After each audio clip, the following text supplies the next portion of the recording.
Bismillahirrahmanirrahim. Assalamu alaikum dear students. I am Shumaila Khalid, lecturer psychology from Government Training College for the Teachers of Blind Lahore, which is affiliated from the University of Education, and I am teaching you the subject Introduction to Psychology for B.Ed Honors first semester Special Education, and the course code is PSYC 2111. हम unit number 2 कर रहे हैं जिसका नाम है biological basis of behaviour, और उसका topic number 2.1 हमारा कंटिन्यू है जिसका हम पार्ट 2 आज करेंगे। एजेंडा ऑफ टुडे, हमारा जो आज का एजेंडा है, जैसे कि हमने टॉपिक 2.1 शुरू किया हुआ तो इसका पार्ट 2 हमने आज करना है communication in the nervous system में। After completion of this topic, students will be able to understand the process of communication of neurons within nervous system and they also know the process of communication within neuron.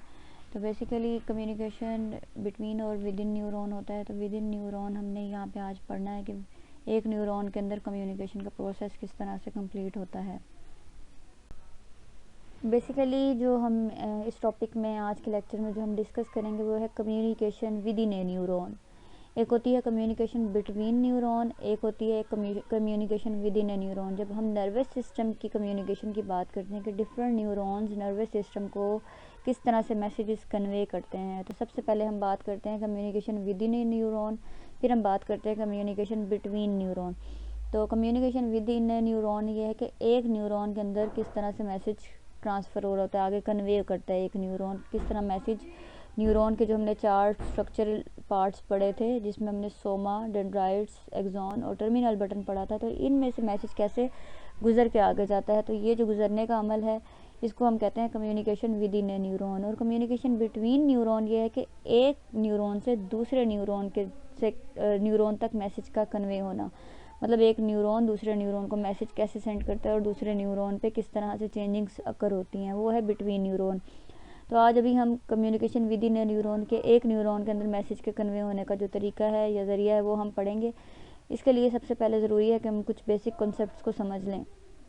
सबसे पहले है membrane potential. तो हमने देखा था कि membrane किसको कहते हैं, सेल बॉडी। जो सेल बॉडी है किसी भी न्यूरॉन की उसको मेम्ब्रेन कहते हैं। उसके अंदर पोटेंशियल, ताकत, कुव्वत कैसे पैदा होती है, वो क्या चीज़ है, मेम्ब्रेन पोटेंशियल।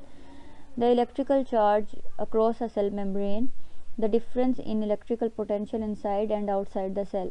तो बेसिकली मेम्ब्रेन पोटेंशियल ये है कि जो सेल मेम्ब्रेन है उसके अंदर जो इलेक्ट्रिकल चार्ज गुजरता है, पासिंग आउट होता है, उसको मेम्ब्रेन पोटेंशियल कहते हैं। और वो डिफ़र करता है कि सेल के अंदर जो चार्ज है वो डिफरेंट होता है सेल के जो बाहर चार्ज है उससे। सेल के अंदर का चार्ज और सेल के बाहर के चार्ज में डिफरेंस पाया जाता है, ये है मेम्ब्रेन पोटेंशियल। अब हम देखते हैं रेस्टिंग पोटेंशियल। Resting potential है the membrane potential of a neuron when it is not being altered by excitatory or inhibitory postsynaptic potentials, approximately -70 milliwatts in axon। Resting potential basically क्या चीज़ है, जब एक मेम्ब्रेन अपनी रेस्टिंग कंडीशन पे मौजूद है, मतलब उसके ऊपर कोई चार्ज अभी नहीं आया गया, मतलब उसको किसी किस्म से भी चेंज नहीं किया गया, मेम्ब्रेन जैसे खड़ी थी वैसे ही खड़ी है, उस पर अभी कोई मैसेज कन्वे नहीं हुआ। जब मैसेज कन्वे होगा तो उस पर चार्ज अकर होगा और वो फिर उस पर पोटेंशियल अकर होगी, ठीक है। तो एक होती है एक्साइटेटरी, उसमें चेंजिंग अकर होती है, और एक इनहिबिटरी, ठीक है। तो जब कोई न्यूरॉन दूसरे न्यूरॉन को मैसेज सेंड कर रहा होता है, ठीक है, जब उसकी सोमा तक वो मैसेज पहुंचता है दूसरे न्यूरॉन की, तो उसको कहते हैं पोस्ट साइनेप्टिक पोटेंशियल्स, ठीक है। पोस्ट मतलब बाद की, बाद में जब साइनेप्स बन गई, जब मैसेज, साइनेप्टिक हमने पढ़ा था कि मैसेज को कन्वे करने का जो एक तरीका है उसको साइनेप्स कहते हैं, मैसेज का कन्वे होना। तो साइनेप्स जब बन के यानी कि मैसेज कन्वे हुआ दूसरी मेम्ब्रेन तक, तो उस मेम्ब्रेन पे जो पोटेंशियल आई, जो कुव्वत आई, उसको हम कहते हैं पोस्ट साइनेप्टिक पोटेंशियल, ठीक है। बाद में साइनेप्स के बाद में आने वाली पोटेंशियल, तो वो एक्साइटेटरी भी हो सकती है और इनहिबिटरी भी हो सकती है। मतलब अगर जो मैसेज है वो मेम्ब्रेन जो न्यूरॉन है उसको एक्साइट भी कर सकता है और उसमें रुकावट भी क्रिएट कर सकता है, इनहिबिट भी, मतलब उसकी पोटेंशियल को रोक भी सकता है और उसकी पोटेंशियल को बढ़ा भी सकता है। तो ये बढ़ाना और कम करना जो है, ये रेस्टिंग पोटेंशियल की जो कंडीशन है वो चेंज करना है, मतलब एक मेम्ब्रेन की जो कंडीशन है उसको चेंज करना है। पहले मेम्ब्रेन जब बिल्कुल मतलब स्टिल कंडीशन में खड़ी है, उस पर भी कोई चार्ज नहीं आया, कोई मैसेज उस तक नहीं पहुंचा, तो उसको कहते हैं रेस्टिंग पोटेंशियल। और आम जो मेम्ब्रेन है, एक्सोन है, उसकी जो मतलब रेस्टिंग पोटेंशियल है वो -70 मिलीवोल्ट्स होती है। तो जैसे ही उस पर कोई मतलब मैसेज कन्वे होता है, साइनेप्स बन के मैसेज उस तक आता है, तो उस पर एक्साइटेटरी और इनहिबिटरी इफेक्ट आना शुरू होता है। तो एक्साइटेटरी और इनहिबिटरी में क्या होता है, जो -70 पे रेस्टिंग पोटेंशियल में खड़ी थी मेम्ब्रेन, अब वो या तो -70 से -60 से -50 में और पॉजिटिव की तरफ जाना शुरू कर देगी, मतलब 0 फिर 10 फिर 20 पॉजिटिव, मतलब इस तरह से वो मूव करेगी। या फिर वो आगे की तरफ जाएगी, -70 से ऊपर चली जाएगी, -80 चली जाएगी, -90। तो मतलब ये डिफरेंट उसकी इनहिबिशन और एक्साइटेशन की वजह से रेस्टिंग पोटेंशियल में चेंजेस अकर हो जाएंगी। तो ये रेस्टिंग पोटेंशियल है। उसके बाद है पोस्ट साइनेप्टिक पोटेंशियल। अभी मैंने ऊपर पोस्ट साइनेप्टिक पोटेंशियल आपको डिस्क्राइब किया, यहाँ पे दोबारा देख लेते हैं। Alteration in the membrane potential of a postsynaptic neuron produced by liberation of neurotransmitter at the synapse। बिल्कुल वही बात कि एक न्यूरॉन जब न्यूरोट्रांसमीटर खारिज करता है, न्यूरोट्रांसमीटर आपको बताया था एक केमिकल होता है जो मैसेज कन्वे करने का ज़रिया है। मतलब एक न्यूरॉन न्यूरोट्रांसमीटर खारिज करता है, मतलब एक केमिकल जो दूसरे न्यूरॉन पे जाके अटैच होता है और अपना मैसेज कन्वे करता है। तो produced by liberation of neurotransmitter, अपना जो न्यूरोट्रांसमीटर है वो खारिज कर रहा है, लिबरेट कर रहा है, और साइनेप्स के ज़रिए मतलब मैसेज का जो कन्वे का ज़रिया है उसके ज़रिए दूसरी मेम्ब्रेन पे जाकर जो पोटेंशियल जो उस पर ताकत शो कर रहा है उसकी मेम्ब्रेन पे, उसको कहते हैं पोस्ट साइनेप्टिक न्यूरॉन और पोस्ट साइनेप्टिक पोटेंशियल, जो अभी मैंने ऊपर बात आपको बता दी है। उसके बाद है डिपोलराइजेशन। डिपोलराइजेशन क्या है, रिड्यूस्ड और toward zero of the membrane potential of a cell from its normal resting potential. अभी मैंने बात की थी रेस्टिंग पोटेंशियल -70 पे होती है, तो जब उसके ऊपर कोई मतलब चार्ज आया, कोई न्यूरोट्रांसमीटर आके उसको अटैच हुआ, मैसेज उसको कन्वे हुआ, तो क्या होगी, मेम्ब्रेन जब पॉजिटिव की तरफ जाएगी, मतलब -70, -60, -50, -40, -30, -20, -10, 0 और +10। और जब ये +10 की तरफ जाएगी तो मतलब ये पॉजिटिव की तरफ जा रही है, तो इस चीज़ को हम कहते हैं डीपोलराइज हो जाना। ठीक है, मतलब अपनी जो रेस्टिंग पोटेंशियल से ये रिड्यूस हो रही है, 0 की तरफ जा रही है, 0 से फिर +10 +20, तो इसको डीपोलराइजेशन का प्रोसेस कहते हैं। इसी तरह हम देखते हैं hyperpolarisation, an increase in the membrane potential of a cell relative to the normal resting potential. इसमें यह है कि जो हाइपरपोलराइजेशन में जो सेल जो है उसकी जो मेम्ब्रेन पोटेंशियल है वो इंक्रीज़ होती है, मतलब -70 से -80, -90 और 100 मतलब ऊपर की तरफ जाएगी, 0 की तरफ नहीं जाएगी। इसको हम कहते हैं हाइपरपोलराइजेशन। उसके बाद जो हमारे पास नेक्स्ट कॉन्सेप्ट है वो है threshold of excitation. The value of membrane potential that must be reach to produce an action potential. तो थ्रेशोल्ड ऑफ एक्साइटेशन में ये है कि मेम्ब्रेन पोटेंशियल जो है उसमें जब वो रेस्टिंग पोटेंशियल पे होती है, मतलब बिल्कुल जब उसमें कोई चार्ज नहीं आता, तो उसमें जब ज़रा सा भी चार्ज है, मतलब माइनर सा भी, जिससे वो थोड़ा सा भी इफ़ेक्ट होती हो, तो उसको कहते हैं थ्रेशोल्ड ऑफ एक्साइटेशन। मतलब ज़रा सी भी उसके अंदर पोटेंशियल आए, तो ये पोटेंशियल किसके ज़रिए आती है, एक्शन पोटेंशियल के ज़रिए। ठीक है, एक्शन पोटेंशियल बेसिकली जब मैसेज किसी भी न्यूरॉन में कन्वे हो रहा होता है, तो वो जो मैसेज की स्पीड है, मैसेज जो जा रहा है, उस चीज़ को हम एक्शन पोटेंशियल कहते हैं। इलेक्ट्रिकल इम्पल्स है बेसिकली ये।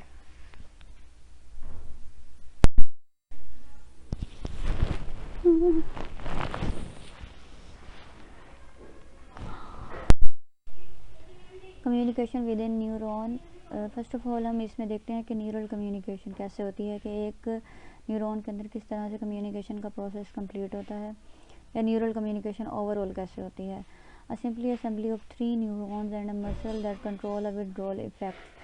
तो ये जो अमल है ये बेसिकली 3 जो न्यूरॉन्स है, जो हमने फंक्शनल टाइप्स न्यूरॉन्स की पढ़ी थी, उसके ज़रिए होगी, जिसमें मसल को कंट्रोल किया जाता है और उसमें विथड्रॉल इफेक्ट कैसे लाए जाते हैं, ये किस तरह से किसी चीज़ को पकड़ा जाता है और उसे क्यों छोड़ दिया जाता है। The terminal buttons of the sensory neuron release a neurotransmitter that excites the interneuron, causing it to send messages down its axons. And the terminal buttons of the interneuron release a neurotransmitter that excites the motor neuron, which send message down its axon. तो सबसे पहले क्या होता है कि जो sensory neuron है उसके टर्मिनल बटन्स जो होते हैं वो न्यूरोट्रांसमीटर को खारिज करते हैं और जो कि जाके इंटर न्यूरॉन की मेम्ब्रेन से अटैच होते हैं और इंटर न्यूरॉन को एक्साइट करते हैं। फिर इसी तरह इंटर न्यूरॉन जो है वो मैसेज को कन्वे करता है अपने टर्मिनल बटन्स के ज़रिए मोटर न्यूरॉन्स की तरफ मैसेजेस को भेजता है। तो बेसिकली जो सेंसरी न्यूरॉन इन्वायरमेंट से चीज़ों को परसीव करता है, सेंसरी इन्फॉर्मेशन को लेता है और इंटर न्यूरॉन को जब वो एक्टिव करता है तो इंटर न्यूरॉन आगे ये मैसेज कन्वे करता है मोटर न्यूरॉन की तरफ ताकि मूवमेंट का अमल मुकम्मल हो। The axon of the motor neuron joins the nerve and travels to a muscle. तो मोटर न्यूरॉन के जो न्यूरॉन जो है उसके एक्सॉन वो ट्रैवल करते हैं मसल, स्पेसिफिक मसल तक जहाँ तक इंफॉर्मेशन पहुँचाना ज़रूरी है। When the terminal buttons of the motor neuron release their neurotransmitter, the muscle cells contract, causing the hand to move away from the hot object. जब मोटर न्यूरॉन के जो terminal buttons हैं वो अपना न्यूरोट्रांसमीटर को खारिज करते हैं और वो ट्रांसफ़र करते हैं उसकी इन्फॉर्मेशन को स्पेसिफिक मसल तक।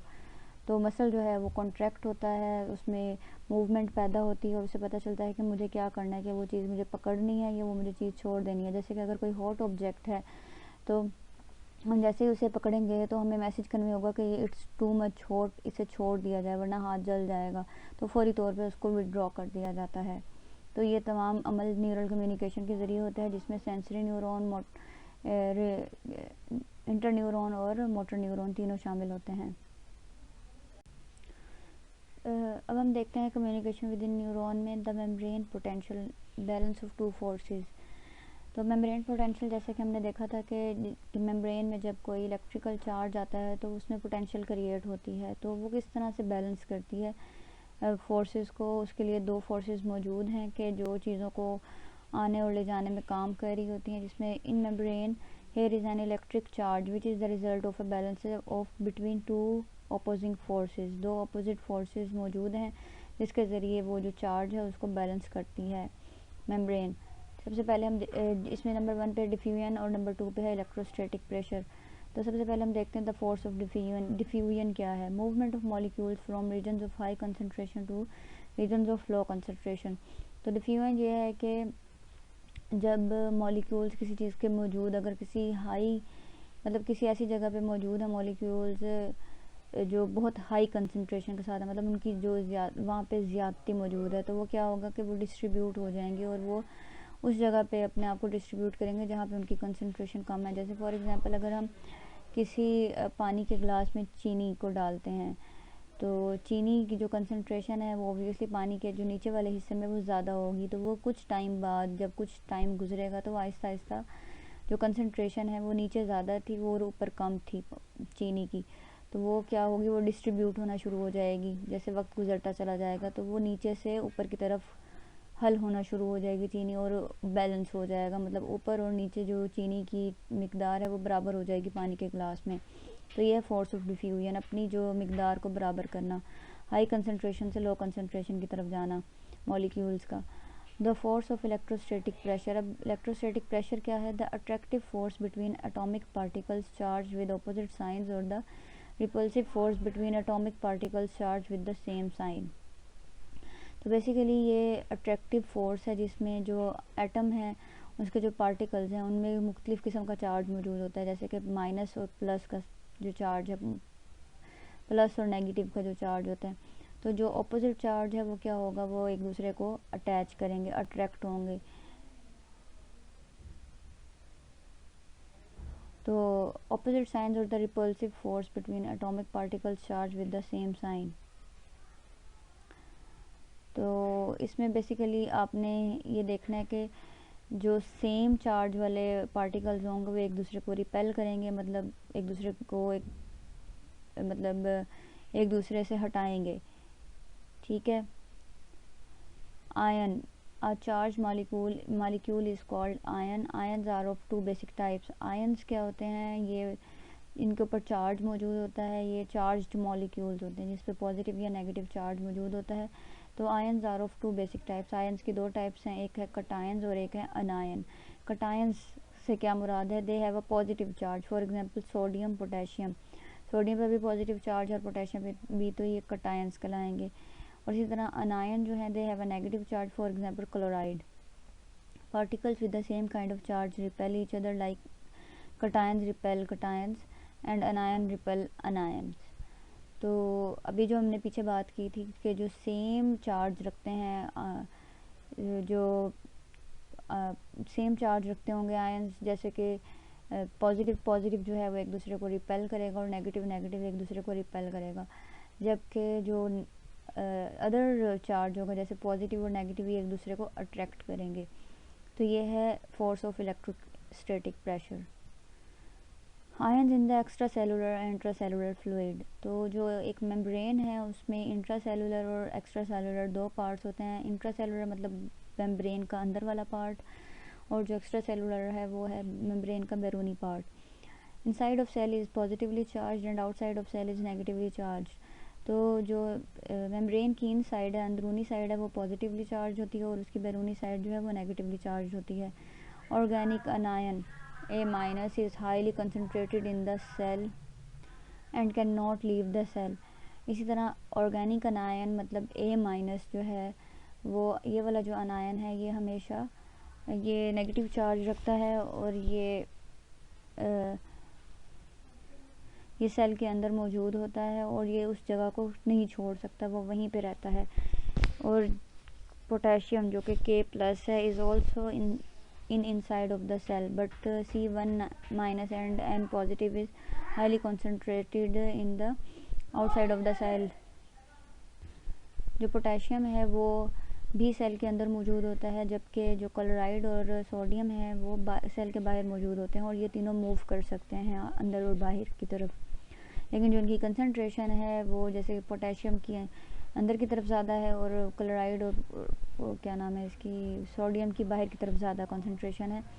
As per needed these ions move towards outside और inside of the cell by the force of diffusion and electrostatic pressure.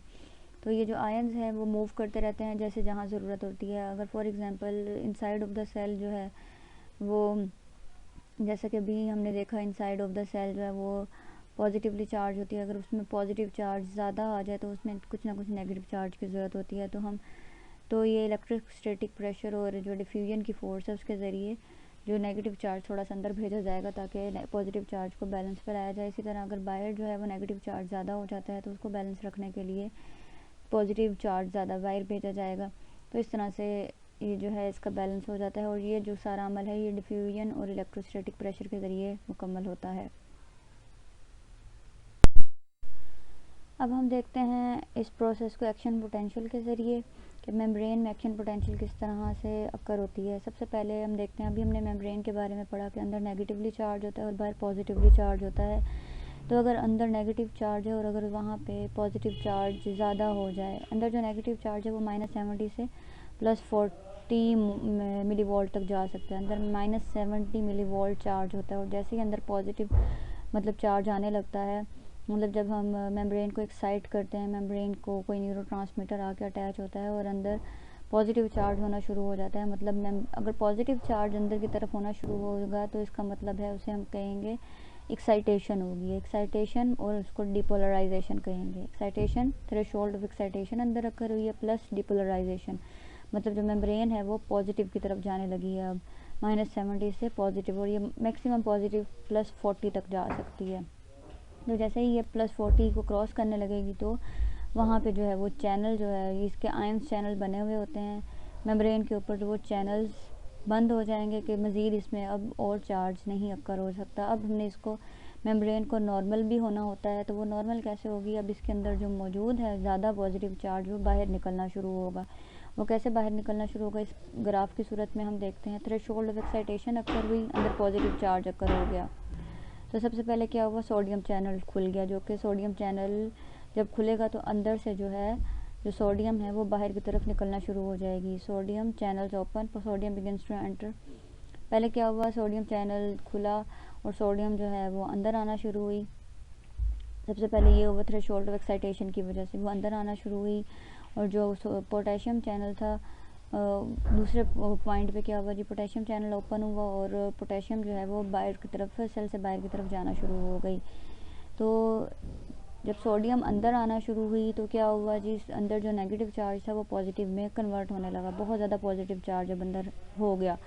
जब बहुत ज़्यादा चार्ज अंदर हो गया पॉजिटिव, तो दूसरा स्टेप अकर हुआ। दूसरे स्टेप में क्या हुआ जी, जो अंदर पोटेशियम मौजूद थी वो भी ऑब्वियसली पॉजिटिव चार्ज रखती है, तो वो बाहर की तरफ निकलना शुरू हो जाएगी। जैसे वो पोटेशियम का चैनल खुलेगा और वो पॉजिटिव चार्ज बाहर की तरफ निकलना शुरू हो जाएगा।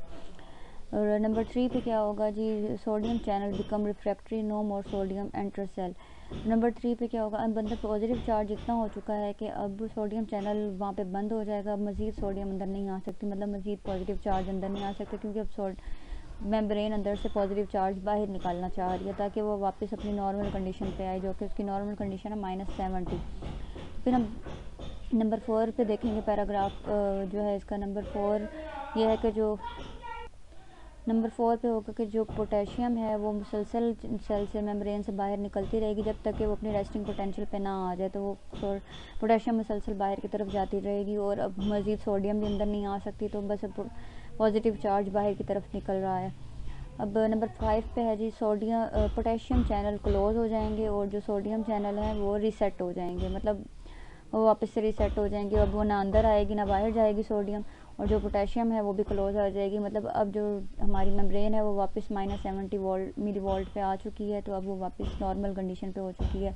नंबर 6 पे है extra potassium outside diffuse away. अब जो एक्स्ट्रा पोटेशियम अगर बाहर चली गई है तो वो खुद ब खुद डिफ्यूज़ हो जाएगी, ख़त्म हो जाएगी, फैल जाएगी, इधर उधर ख़त्म हो जाएगी।